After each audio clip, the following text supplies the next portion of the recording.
जानते हैं इतिहास मौखिक नहीं चलता है, लेखित चलता है।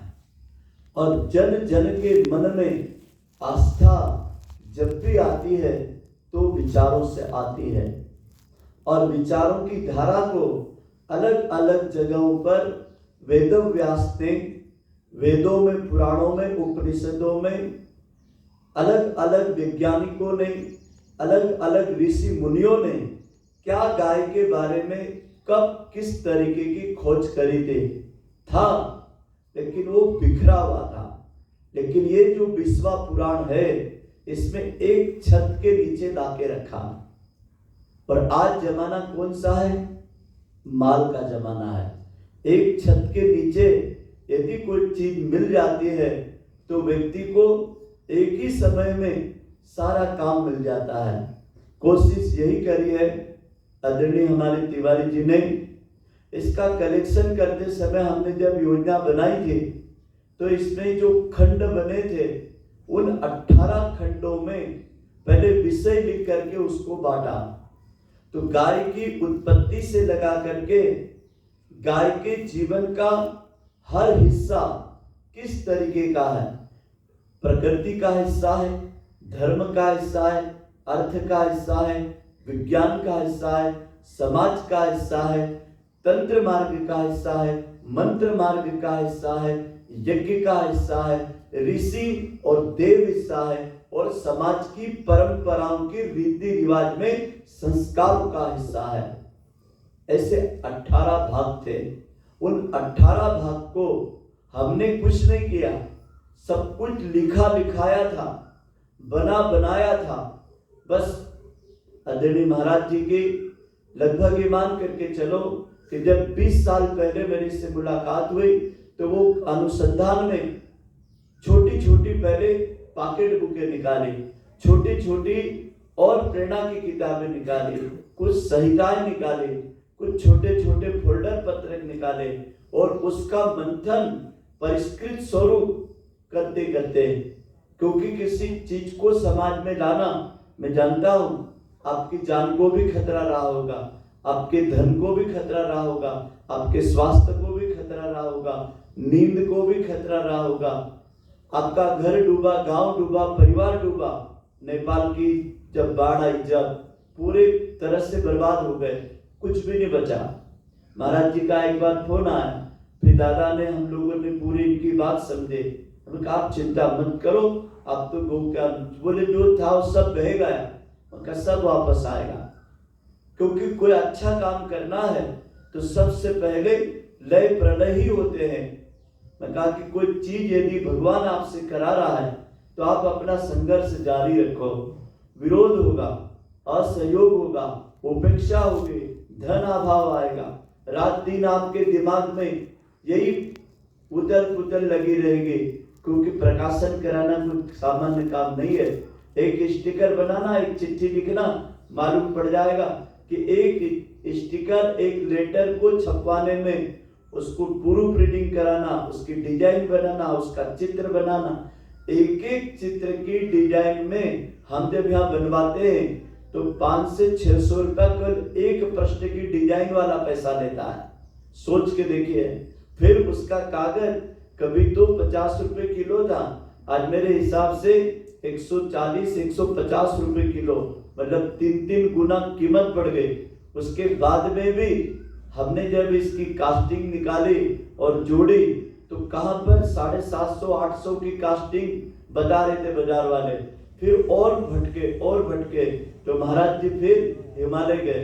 हिमालय में कुछ दिन रहे, फिर वहां एक सज्जन व्यक्ति मिला रुद्रपुर में, हिमालय में। उस व्यक्ति ने कहा महाराज जी आप इतना सामान, इतना बैग लेकर के कभी यहाँ रुकते कभी वहां रुकते, है क्या आपका मामला?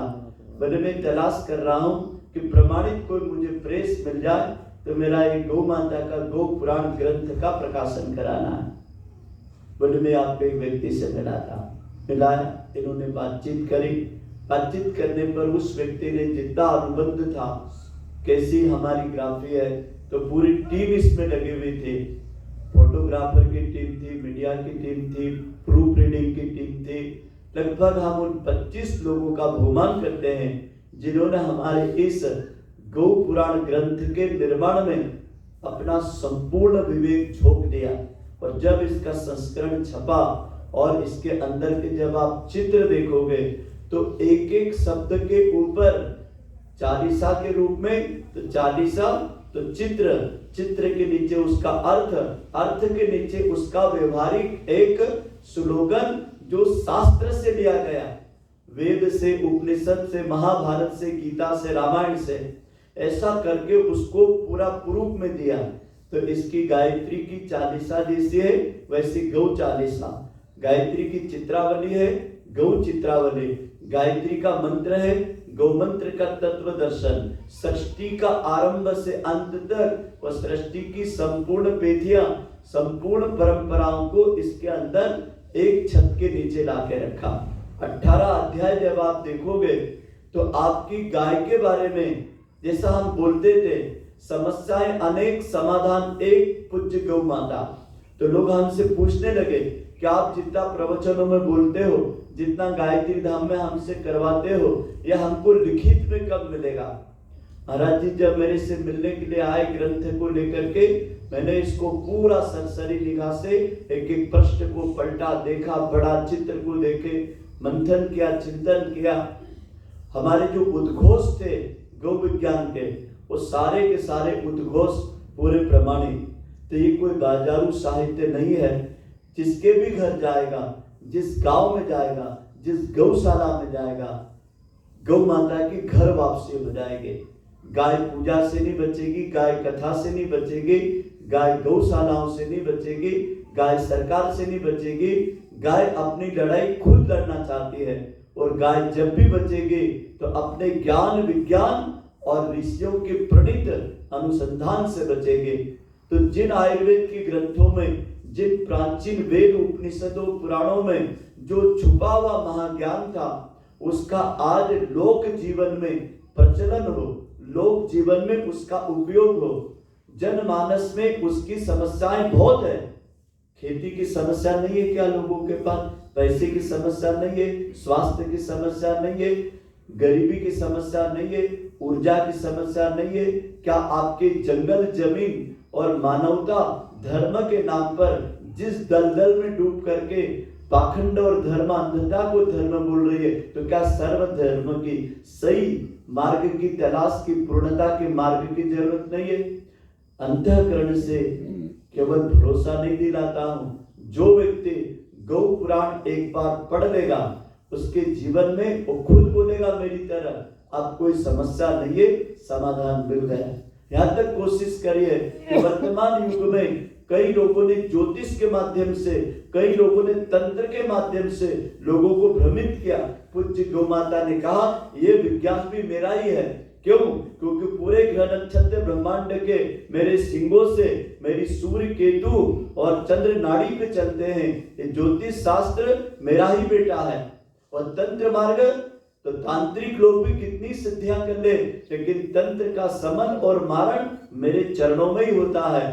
तो प्यारे बच्चों, मैं आपको तंत्र मार्ग का भी और ज्योतिष मार्ग का भी समाधान दे दूंगे। हमारा विषय नहीं था वो, लेकिन गाय ने कहा ये मेरा ही विषय है और लोग इसमें आज भटक रहे हैं। नकली ज्योतिष बाबा लोग केवल पंचांग के नाम पर, हस्तरेखा के नाम पर, कुंडली के नाम पर जो आपको ठग रहे हैं, तो मानवता ठग विद्या से बचे। आज तंत्र के नाम पर कितना माया जाल, कहीं नींबू उड़दी में लगा के फेंक दो, कहीं लाल कपड़ा बांध दो, कहीं मिर्ची टांग दो, कहीं इधर कोई तंत्र कर दो, कहीं उधर तंत्र कर दो। आदमी की मानसिक भय को निवारण करने के लिए गौ का जब तंत्र शास्त्र आप पढ़ोगे तो केवल गाय के गोबर से, गो मंदिर से और उसके अंदर कौन सी औषधि का स्पर्श करा करके, कौन सा दिन, कौन सा नक्षत्र में उसका स्पर्श करके आप कहीं भी जा सकते हो। आपको नहीं पता है जितने भी क्रियाएं ये आघोरी लोग करते हैं, कहाँ करते हैं? शमशान में करते हैं। और शमशान में एक प्रेत भी जाता है तो उस तंत्र बाधा से मुक्ति के लिए सबसे पहले हिंदू लोग, सनातनी लोग पंचगव्य लेकर के जाते हैं, जलता हुआ गाय का कंडा लेकर के जाते हैं। उस अग्नि की साक्षी में उस पंचगव्य के लिपे हुए स्थान पर जब प्रेत को रखते हैं, उसको भी मुक्ति का रास्ता मिल जाता है। जो मरे को मुक्ति दे दे तो जिंदे को क्यों नहीं दे सकता है? जो मरे हुए को टाल सकता है तो जिंदे को क्यों नहीं टाल सकता है? लेकिन उसके विज्ञान को अब तक हमको बताने वाला कोई ऐसा पुराण समाज में नहीं था, ऐसा कोई व्यवस्थित क्रम नहीं था कि जिसको हम बच्चे को भी समझा सके। मैं विश्वास से कहूंगा, भारत के जिन राज्यों से भी आप आए हैं, आपके राज्य की भी गौ माता इस पुराण में दे रखी है। आपके राज्य की गाय माता का फोटो दे रखा है, उसकी उत्पत्ति दे रखी है, उसका विज्ञान दे रखा है, कितना दूध देती है, उसका क्या काम है, उसके क्या गुण है, उससे कैसे कितने दिन तक दूध देगी, उसकी कितनी उम्र है, और इसका धरती पर रहना आपके राज्य की क्या पहचान है।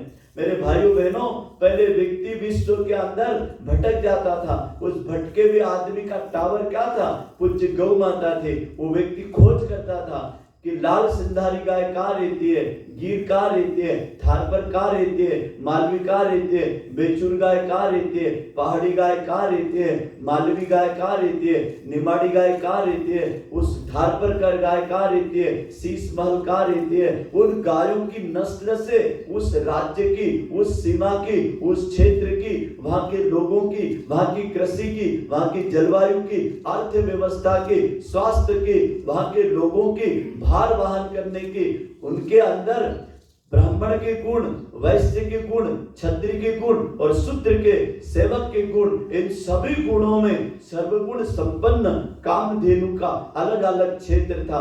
तो जिस क्षेत्र में जो गाय रहती थी, उस क्षेत्र के लोगों की नस्ल, उस क्षेत्र के लोगों की कद काठी, उस क्षेत्र का लोगों का रूप रंग उस गाय के दूध से पुष्ट होता था। इसके गहरे विज्ञान में मैंने देखा। अभी कुछ दिनों से मैं थारपर कर गाय पे काम कर रहा था, करीब 2 साल से।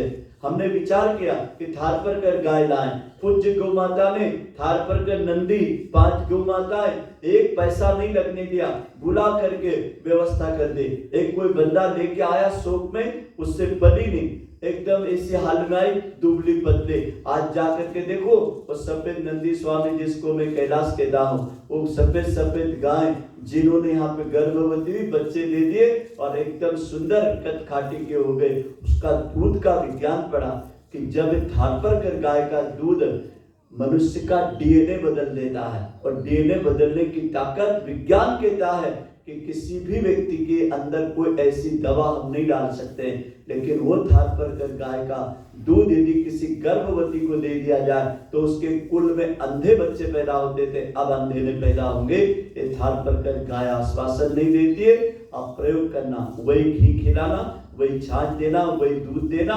हम कोशिश कर रहे हैं कि उसके बच्चे अभी हम तैयार कर रहे हैं, और जिनके घर में अनुवांशिक तकलीफें हैं उनको वो गाय देंगे और बोलेंगे। आपसे निवेदन है कि गाय माता विधि का विधान और छठी का लेख यदि बदलने की ताकत रखती है तो वो अपने अंदर इतनी शक्तियां लेके पैदा हुई है, इसीलिए तो उसकी नस्ल अलग अलग है।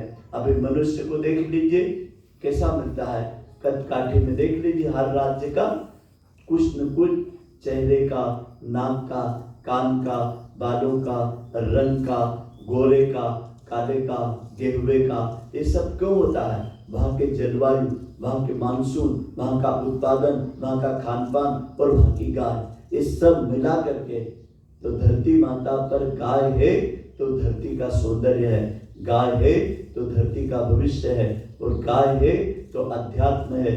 और यदि गाय की घर वापसी नहीं कराई तो फिर ये समय हम चूक जाएंगे, क्योंकि अभी भी 38 प्रकार का गौवंश धरती पर है, और 38 प्रकार के गौवंश को हर राज्य में अपने अपने राज्य की, हर क्षेत्र में अपने अपने क्षेत्र की गौवंश की रक्षा हो।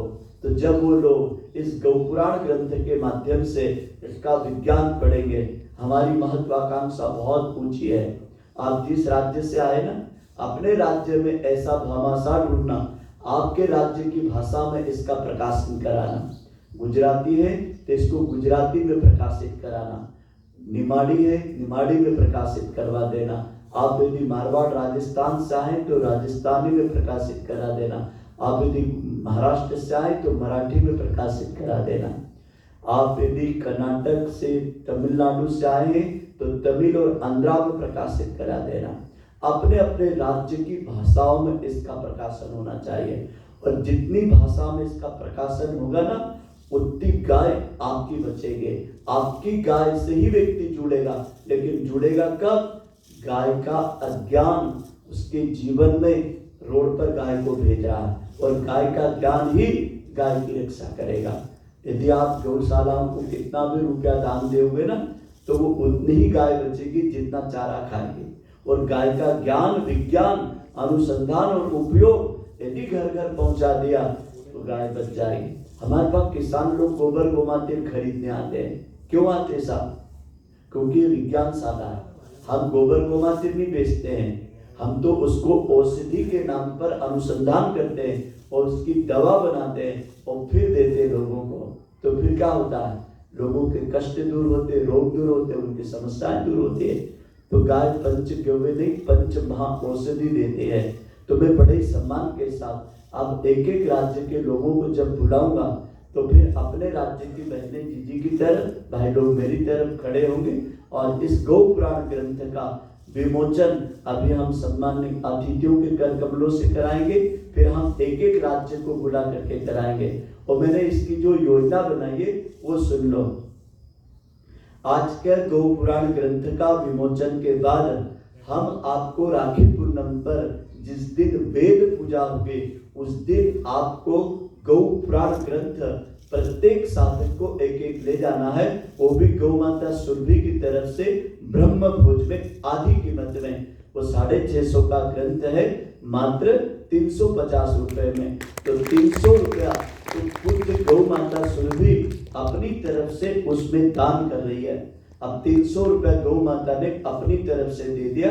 यहाँ पर कभी बुलाओगे कोई एक व्यक्ति, हमारे जो केंद्र बने हुए हैं अलग अलग राज्यों में, वहां से यदि बुलाओगे तो उसमें 10 केंद्रों के नाम भी लिखे हुए, मोबाइल नंबर भी लिखा है, लेकिन वो आएगा 650 रुपए में ही। क्यों? क्योंकि वो लागत ही उतनी है। वो केंद्र वालों को भी कोई कमाई नहीं है, ट्रांसपोर्टिंग की लागत है, आप तक भेजने की व्यवस्था है, घर बैठे हमने उसको पहुंचाने की व्यवस्था कर दिया अलग अलग केंद्रों से। लेकिन यहाँ गायत्री धाम से आपको वेद पूजा के रूप में गौ पुराण ग्रंथ की स्थापना आपके राज्यों में स्थापना हो। तो आप जितने लोग आए हैं उतने लोगों को तो गौ माता मात्र 350 रुपए में देंगे। उसके बाद आपको अतिरिक्त अपनी तरफ से लेना है तो मात्र 500 रुपए में आपको उपलब्ध कराएंगे। 150 रुपया हम उसके प्रकाशन की तरफ से छूट दिलाएंगे। और अतिरिक्त को यदि आप बुकिंग कराना चाहेंगे कि साहब एक ग्रंथ तो मेरे को गौ माता ने अपनी तरफ से स्थापना के लिए दिया 350 रुपए में, लेकिन 500 रुपए में आपको प्रकाशन की तरफ से 150 रुपया छूट दिला करके आपको जितना ग्रंथ बुकिंग कराना हो करा देना पूजा जी के बाद। फिर हम आपको इस ग्रंथ के माध्यम से अनुरोध करेंगे अपने अपने राज्य की, अपने तहसील में जो गौशालाएं चलती हो उन गौशालाओं में एक ग्रंथ मंगल तिलक करके वहां के ट्रस्टी को, वहां के गौपालन की व्यवस्था करने वाले को आपकी तरफ से गौशालाओं को भेंट में देना। उसका परिणाम क्या होगा? गाय दान से 10 गुना अधिक पुण्य मिलेगा, इसकी गारंटी। आप पूछोगे क्यों? वो गाय उसके लिए आज समस्या बनी बैठी हुई है, उसके पास कोई गाइड नहीं है, उसके पास कोई ट्रेनिंग नहीं है। अभी जैसे महाराज जी ने बनाया उसका एल्बम जब योगी जी के हाथ में पहुंचा तो गुरु गोरक्षनाथ मंदिर में पूरा वो एल्बम उन्होंने लगवाया। उनका यार आपने तो दुर्लभ चीज दे दी, उनकी गौशाला में लगवाया। उनकी बहुत बड़ी गौ सेवा है। तो आपसे निवेदन है कि सरकार के पास भी योजना है गाय बचे, लेकिन उनके अभी में हमारे मध्य प्रदेश की जितनी गौशालाएं हैं, हमारे आदरणीय शंकर दादा को मैं यही सुबह बता रहा था, उनका 555 गौशालाएं हमारी रजिस्टर्ड है। और 555 गौशाला में गौ सेवा आयोग के माध्यम से उनके वहाँ गौशालाओं में हम स्थापना करेंगे इस ग्रंथ के, और उसका एक अभियान देंगे जिला स्तर पर। हमारी गाड़ी जाएगी, जिला स्तर पर सम्मेलन करेंगे और वहाँ जिले की गौशालाओं को इकट्ठा करके गौ प्राण ग्रंथ भेंट में देंगे। क्योंकि जब तक हम इसका आंदोलन नहीं चलाएंगे गौ माता के ज्ञान और विज्ञान का, जब तक गाय सड़क पर आएगी, और सड़क पर आई मतलब कसाई के खा जाएगी या फिर मोहताज हो जाएगी रोटी और पानी के लिए। क्यों? क्योंकि उसका विज्ञान ही उसकी रक्षा है। क्योंकि वो जानता नहीं है कि जिस गाय को मात्र वो गाय देख रहा वो गाय नहीं है, उसके घर का पारस है, लेकिन वो पारस पत्थर का परिचय नहीं मालूम है कि इसको कैसा छुआ जो कि सोना बन जाता है। लेकिन जिसको हमने खोज किया विगत 27 सालों में, उसका आज मेरे जीवन का वो खुशी का दिन आया कि जो हमने अनुसंधान किया उसको आज जन जन तक पहुंचाने का एक पुरुषार्थ आदरणीय तिवारी जी ने किया। इनको मैं हृदय से नमन करता हूँ, इनके पुरुषार्थ को धन्यवाद देता हूँ कि इन्होंने हमारी गौ माता को वैसी ही भावना में रखा जैसी गायत्री धाम की सोच थी। गायत्री धाम की एक ही सोच थी कि गौ पालन घर घर में हो, तो वो होगा कैसे? उसी के ज्ञान विज्ञान से। तो आइए सम्माननीय आदरणीय महेश भाई, दिलीप भाई, आदरणीय हमारे रवि भैया, सम्माननीय अतिथियों को अग्रवाल दादाजी को मंच पे लेकर के आए, और आदरणीय तिवारी जी, सद्या मीरा जी यहाँ खड़े हो जाए, और अब मुख्य कार्यक्रम विमोचन का शुरू करते हैं।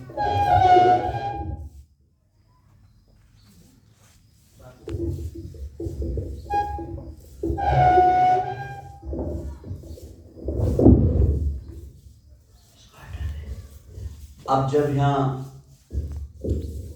ग्रंथ का विमोचन होगा तो आप सब लोग अपनी जगह पर खड़े हो जाएंगे, सावधान।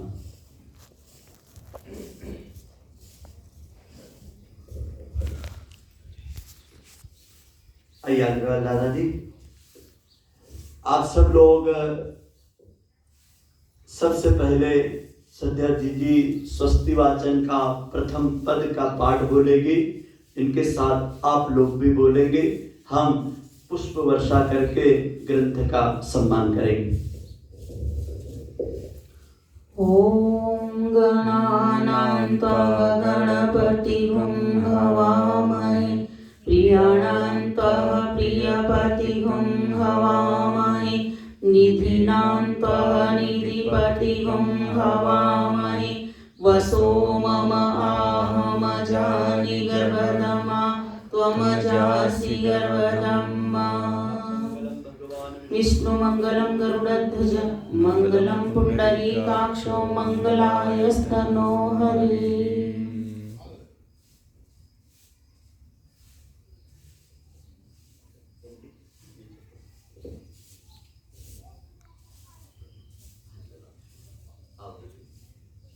अब इसका अनावरण आदरणीय महाराज जी और हमारे ट्रस्टी लोग ताली बजाकर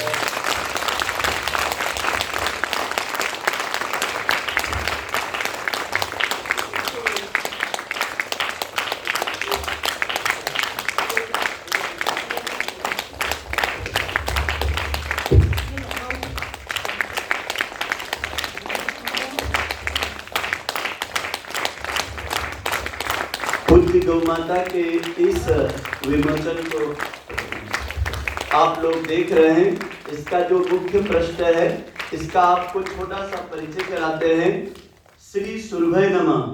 सुरभि गाय के सेवा करके कृष्ण ने जो पाया था उसको उगते हुए सूर्य की किरण में गौ माता धरती पर सूर्य का रूप है, अंतरिक्ष में सूर्य है, ये 33 कोटि गुणों का प्रतीक। इसका जैसे ही प्रथम पृष्ठ खोलोगे ये ऋषि युग्म के चरण पादुका गुरुदेव माता जी के आचरण ने यह विश्वा पुराण उनके ज्ञान ने प्रदान किया। भगवान कृष्ण श्री सुरभि माता के साथ में, और इसको जब अंदर खोलोगे तो फिर बड़ा दिव्य विषय मिलेगा। अब इसके सारे रंगीन पृष्ठ मिलेंगे और इन सभी रंगीन पृष्ठों को एक एक की डिजाइन देखो आप। इसके अंदर पूरा सचित्र ऊपर जो विषय लिखा हुआ है गौ माता का यज्ञ विज्ञान, गौ माता का वेद विज्ञान, गौ माता के जीवन से स्वास्थ्य। अब गायत्री और गाय, मतलब गायत्री के साथ गाय का क्या संबंध है? संपूर्ण गायत्री मंत्र के माध्यम से त्रिवेणी संगम गायत्री का प्रत्यक्ष स्वरूप क्या है? और एक बड़ी विशेषता है इसके अंदर, पूज्य गौ माता का जो मैं आपको तिलक लगाना सिखाता हूँ उसका पूरा विज्ञान लिखा है, जिसके तिलक का जो महत्व है। इसके बाद में एक घरों में गौ माता किस तरीके से सचित्र काम करती थी। गौ माता के अंदर स्थित जो सूर्य केतु नाड़ी का हम बोलते हैं उसका कहाँ प्रमाण है। इसके बाद में पूज्य गौ माता के पंचगव्य का महत्व। अब बच्चों को गौ दूध की महिमा जब बता दोगे और पंचगव्य की औषधि का, तो कैसे वो दूध पान कर सकते हैं। इसके बाद में इसका गौ रक्षा धर्म रक्षा के जय घोष। अब मेरे बाद में आपको जय घोष बोलना है। धर्म का व्यापार तो आप 3 बार बोलेंगे, बंद हो बंद हो। धर्म का व्यापार बंद हो बंद हो बंद हो। धर्म व्यवस्था तो आप क्या बोलेंगे? स्वावलंबी हो स्वावलंबी हो। धर्म व्यवस्था स्वावलंबी हो स्वावलंबी हो स्वावलंबी हो। अब आपको बोलना है समाप्त हो। पंथवाद समाप्त हो समाप्त हो समाप्त हो। अब यहाँ अगला आप बोलेंगे तो आप बोलेंगे संचालित हो। गुरुकुल व्यवस्था संचालित हो संचालित हो संचालित हो। गौ माता की रक्षा के लिए सब बोलेंगे संगठित हो। संगठित हो संगठित हो संगठित हो। अब आपको बोलना है बंद हो। गो हत्या बंद हो बंद हो बंद हो। अब बोलेंगे हवन हो। घर घर में हवन हो हवन हो हवन हो। अब बोलेंगे वंशवाद समाप्त हो। धर्म और राजनीति में वंशवाद समाप्त हो समाप्त हो समाप्त हो। जात पात और आरक्षण के नाम पर राजनीति बट रहे हैं। जात पात और आरक्षण के नाम पर। अब अगला आपको बोलना है मत पंथ संस्था के नाम पर धर्मचारी बट रहे हैं। मत संघ और संस्था के नाम पर धर्मचारी बट रहे। अभी देखो धर्मचारी अच्छे हैं, बहुत जानते हैं, लेकिन सब बाड़ों में लोगों को बांट रहे हैं। हिंदू धर्म की सनातन धर्म की ताकत खोखली हम ही खुद ही कर रहे हैं। अगला समाप्त हो। धर्म के आडंबर में निजी स्वार्थ की भावना समाप्त हो समाप्त हो समाप्त हो। अब देखो श्रृंगार नहीं सुधार हो।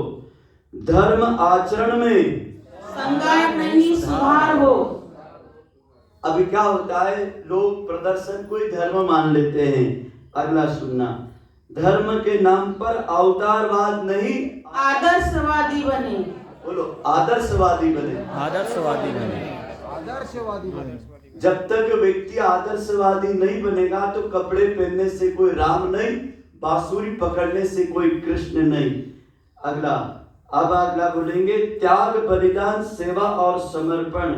धर्म मांग रहा है त्याग बलिदान सेवा और समर्पण। धर्म मांग रहा है त्याग बलिदान सेवा और समर्पण। अभी देखो धर्म के नाम पर बाजार में क्या हो रहा है, नाच तमाशा और दिखावा। तो आपको ये 3 चीजें बोलना है, नाच तमाशा और दिखावा। धर्म के नाम पर बंद करो नाच तमाशा और दिखावा। धर्म के नाम पर बंद करो नाच तमाशा और दिखावा। धर्म आचरण ही पहचान हमारे जीवन की नहीं होती है, सिर्फ वाणी से नहीं। ठीक है, अब बोलेंगे धर्म का आचरण सिर्फ वेशभूषा से ही नहीं। धर्म आचरण की पहचान नहीं होती। यदि कपड़े ही बदल करके कोई बोले तो वो संत नहीं है, वो कोई शिव नहीं है। कपड़ों में नहीं, आचरण में दिखेगा। तो अब अगला बोलना है धर्म सम्मान का नहीं होता है, सिर्फ वाणी से ही नहीं। धर्म का सम्मान नहीं होता। सिर्फ वाणी से ही धर्म का सम्मान नहीं होता। एक आदमी का बोले यार सनातन धर्म बहुत अच्छा है, मैं कहा बेटे की यज्ञोपवीत कब कराएगा, बेटे की शिखा स्थापना कब कराएगा, घर में तुलसी कब लगाएगा, केक काटना कब बंद करेगा, मोमबत्ती बुझाना कब बंद करेगा। ढाबों पे, होटलों पे विवाह दिवस, जन्म दिवस मनाना कब बंद करेगा? मूर्ख व्यक्ति सनातन धर्म की बात करता है और सनातन धर्म की जड़ें उखाड़ने के लिए लगा हुआ है और कहता है कि मैं सनातन धर्म की रक्षा की जय बोलता हूं। तो वाणी से आप धर्म नहीं बचेगा, आचरण से बचेगा। अगला और महत्वपूर्ण आपको बोलना है जय हो। सत्य सनातन धर्म की जय हो, जय हो, जय हो। सत्य सनातन धर्म की जय हो, जय हो, जय हो।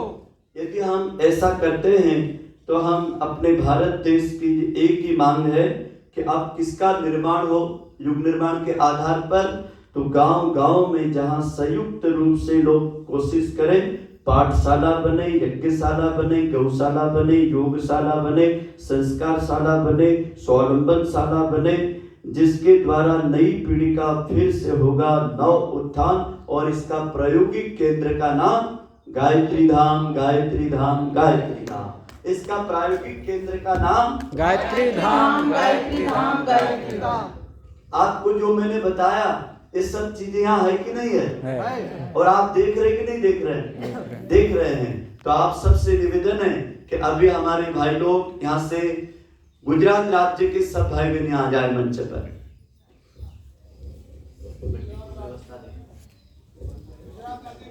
भाई इधर आ जाए, बहनें इधर आ जाए, बाकी लोग अपनी जगह पर बैठ जाए। बाकी लोग बैठ जाए। आइए, अब गुजरात राज्य की इधर बहनें, इधर भाई खड़े हो जाए। फिर दूसरा मध्य प्रदेश वाले तैयार रहे। यहाँ पर मध्य प्रदेश की बहनें, मध्य प्रदेश के भाई तैयार रहे। भाई लोग इस गेट पे आ जाओ सब। मध्य प्रदेश के जो लोग भी यहाँ बैठे हुए हैं सब भाई इधर, बहनें इधर। हाँ, तो इधर से आइए। अब गुजरात